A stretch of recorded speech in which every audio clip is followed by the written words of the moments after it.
Terrifying threat to Trump. For decades, the communist dictatorship in Pyongyang has taken extreme umbrage with joint U.S.-South Korean military drills on the Korean peninsula. Now, they've upped the war of words tenfold. The Hermit Kingdom of Kim Jong-un has warned that reckless behavior by Washington and Seoul will lead to a merciless strike from North Korea's nuclear weapons industry. According to CNN, this warning comes after a string of recent missile tests that have been successful. While North Korea has threatened America and South Korea for decades over the military drills that it believes are precursors to a planned invasion, a new sense of urgency has arisen after North Korea's latest missile tests convinced some experts that Pyongyang now has the capability to strike the continental United States. Some of America's allies have promised that they will thwart any North Korean missile strike, even though Japan and South Korea's anti-missile capabilities are limited.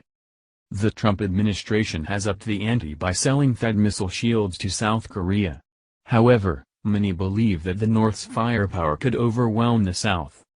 Another move recently engineered by the Trump administration has been to pressure China, North Korea's largest economic and military backer, to place harsh economic sanctions on the rogue dictatorship. China recently agreed to go along with a new round of UN sanctions, but are unlikely to enforce such measures too closely. After all, it is in Beijing's interest to keep North Korea independent of the South. Before leaving the Trump White House, Steve Bannon broke with the president by stating that there is no military option in regards to North Korea. Similarly, paleoconservative commentator Pat Buchanan told Sean Hannity that North Korea is not only a nuclear power, but that China wants the U.S. to waste money and blood all across the world in order to maintain its hegemony in Northeast Asia.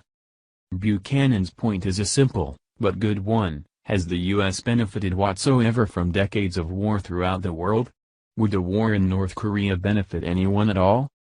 Some leaked reports from North Korea itself have also provided another dimension to this conflict. Thae Yong-ho, a North Korean administrator who recently defected, believes that Kim Jong-un could be overthrown in a coup in the next 10 years. Similarly, another defector claims that more and more North Koreans are turning to religion, and away from worshipping the state. In his words, the average North Korean no longer sees Kim Jong-un as a god. Given all of this information, North Korea's latest warning could be nothing more than bluster. Not so many weeks ago, Pyongyang threatened to obliterate the island territory of Guam. North Korea recently backed down, but tension in the area remains. Another thing to remember in the face of North Korea's threats is how the United States is capable of shooting down almost every missile that is currently used by North Korea.